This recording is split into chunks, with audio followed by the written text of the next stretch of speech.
A week had passed since the last schematic slid through shimmering portals into Zama's barn. For 7 days, each friend had lived double lives, students by day, secret spacefarers by night. And now, as the weekend returned, so did they. The barn smelled of hay, oil, and faint ozone when the first portal rippled open. One by one, Carlos, Priya, and Akio stepped through, the hum of their arrival fading into the warm, amber glow of lanterns. Their eyes all landed on the centerpiece of the barn, the prototype ship hovering in suspension, cloaked in a shimmering veil of light, its hull lined with panels Carlos had refined, its core pulsing faintly with element 777. Zama spread her hands wide with quiet pride. "Welcome back. It's time." The air buzzed with energy as they set to work. Equations filled the barn walls, holographic displays flickered alive, and laughter mixed at the steady rhythm of calculations.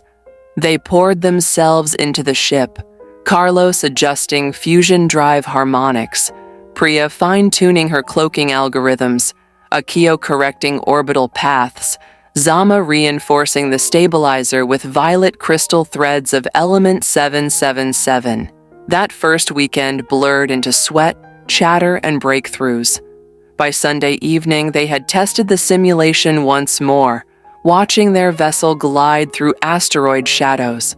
The projections stuttered, failed, then succeeded, each failure met with stubborn determination. When the cloak finally held steady, their cheer shook dust loose from the rafters. But even as they celebrated, their thoughts returned to the other lives they led. Priya excused herself early that evening. "Wedding season," she laughed, rolling her eyes. In India, weddings are like small universes. Music, food, dancing, and they never end. My aunt already thinks I'm sneaking away from preparations. Carlos grinned. "Tell her you're preparing for something bigger." The barn roared with laughter. When they left, stepping back through their portals, the barn grew quiet again. Only the hum of the suspended ship remained, glowing faintly in the darkness. The following weekend came quickly, and with it, more progress. Priya burst through her portal, almost skipping, her eyes alive with excitement. "It works," she shouted before her friends could ask. "The cloaking system. I refined it all week. Look." She tapped her tablet, and lines of Maxwell's equations flared in midair, curling into luminous arcs.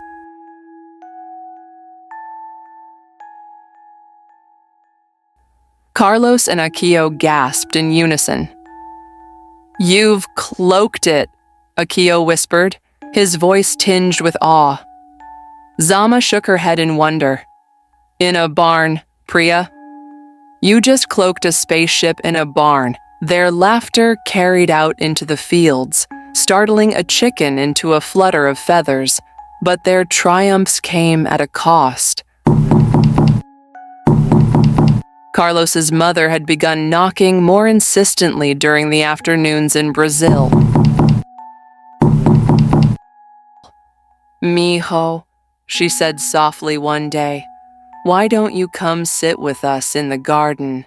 You're always locked away." He had smiled, closed the stealth ship hologram, and pretended to be working on math homework. The guilt lingered, heavy, but so did the fire in his chest, the fire of the stars. Akio's father, too, noticed the faint glow beneath his door even past midnight, though the noise suppressor disc kept the hum at bay. "You'll ruin your health," his father warned. Akio bowed, apologizing, but as soon as the door closed, he turned back to the asteroid grids with fierce determination. Only Zama worked openly, her grandmother humming softly in the kitchen, thinking her granddaughter's school diagrams were little more than advanced science fair experiments. The old woman sometimes peeked into the barn, smiling gently at the glow, without realizing it was a craft meant for another world. Weeks turned into rhythms. They gathered, built, tested, failed, refined, and succeeded. Their weekends stretched long into the night, equations whispered over mugs of tea and coffee, blueprints spread wide on hay bales, holographic star maps lighting their faces. One night, Akio lifted his head from the glowing grid. The synchronization has to be perfect. Even a single microsecond error. He snapped his fingers, and the ship won't emerge in the asteroid's core. It will tear itself apart. The silence was heavy until Priya muttered, "Then we don't make errors." Zama smiled faintly, touching the glowing frame of the ship. "We won't." Not together. Carlos leaned back, whistling low. Imagine telling anyone about this. They'd never believe us. Akio's expression hardened. "We can't tell anyone." Not yet. By the 17th weekend, the ship floated in silent readiness. Its cloaking veil rippled faintly. The stealth plating scattered light in invisible directions. The navigation grid traced its orbital destiny with lines of glowing yellow. The portal stabilizer pulsed with calm confidence, element 777 threading through its veins. They stood in a circle around it, shadows stretched tall on the barn walls. The air hummed with possibility. "This is it," Zama said softly, almost reverently. The others exchanged glances, fear, excitement, wonder, and pride woven into one unspoken promise. Priya exhaled slowly. No launch towers, no countdowns, just us. Carlos grinned, a little wild, a little terrified. Just us, and the stars. Akio closed his notebook with finality, the equations within it now a part of the ship itself. His voice was steady, resolute. "Then let's get to work." Outside, the South African night wrapped the barn in stillness. Inside, the four young minds leaned toward destiny, their laughter and determination echoing off the walls as the first untraceable leap to another world came: the launch. The barn shook faintly as the cloaking field rippled over the ship. Its angular hull shimmered once, then vanished into the dark sky like a mirage. Only the faint hum of its drive lingered before fading into silence. The four friends stepped outside into the crisp South African night, their eyes searching the stars. Somewhere above, their creation was already cutting through the stratosphere, hidden from every radar and telescope. Carlos exhaled slowly. "It's really gone." "It'll take about an hour to clear Earth's gravity," Akio said, notebook already in hand. "Then it begins its true flight." "At 1,000,000 kilometers per hour," Priya murmured. 10 days until it reaches the asteroid belt." The thought sank in, heavy and thrilling. For the first time, their project stretched across not just miles but days, an arc of time and space bigger than anything they had ever touched before. The waiting problem. Inside the barn, the holographic projection updated with telemetry from the ship. A faint blue line crept slowly outward, Earth shrinking behind it pixel by pixel. Zama frowned, fingers brushing her chin. 10 days is too long. What if something goes wrong out there? We can't just sit and wait. Priya tapped her tablet, her eyes sharp. Exactly. We need a way to leapfrog the distance. Something faster. Akio closed his notebook with a snap. Faster than light? No, Zama said firmly, shaking her head. Not faster than light. Folding space. The quantum flip. It was Priya who whispered the name first. A quantum flip device. The others turned. She smiled faintly, almost shy. Entanglement. If we can link 2 points in space through quantum-entangled particles, we could flip one point across space to overlap with another. A fold, a shortcut. Carlos leaned forward. So instead of waiting 10 days, we just flip to the asteroid belt?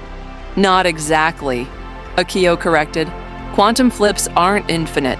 We'd have to fold space in steps, explaining the limits. Zama pulled up a star map. With a few swipes, she magnified the region around Earth, then zoomed outward into the glowing spiral of the Milky Way. 1 light year at a time, she said. Carlos frowned. What's a light year again? Akio explained patiently. A light year is the distance light travels in 1 year, about 9.46 trillion kilometers. Think of it as the universe's measuring stick. Even at 1 million kilometers per hour, it would take more than 1,000 years to travel a single light year. Carlos whistled low. So, we fold space a light year at a time. Like flipping pages in a book. Exactly, Priya said. Each flip costs energy, about 1 megawatt sustained for 5 seconds. That's a lot, but may be possible with the right setup. The first calculations.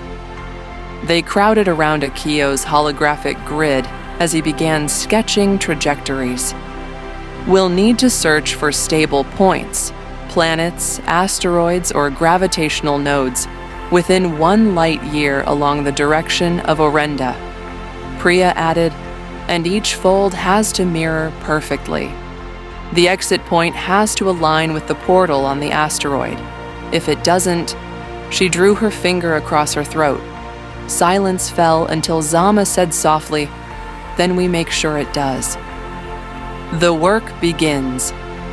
The barn glowed with overlapping colors, Priya's equations painting arcs of electromagnetic fields, Carlos's ship holograms scattering wave reflections, Akio's orbital maps tracing yellow threads through the galaxy, and Zama's portal stabilizer pulsing violet light in steady rhythm. They began calculating energy draws, wave coherence, gravitational blind spots, and entangled particle stability. Each line of math carried the weight of the stars themselves. For hours they worked, pausing only to sip tea or stretch their aching fingers. Outside, the night turned to dawn, but inside the barn, time bent just as surely as space itself.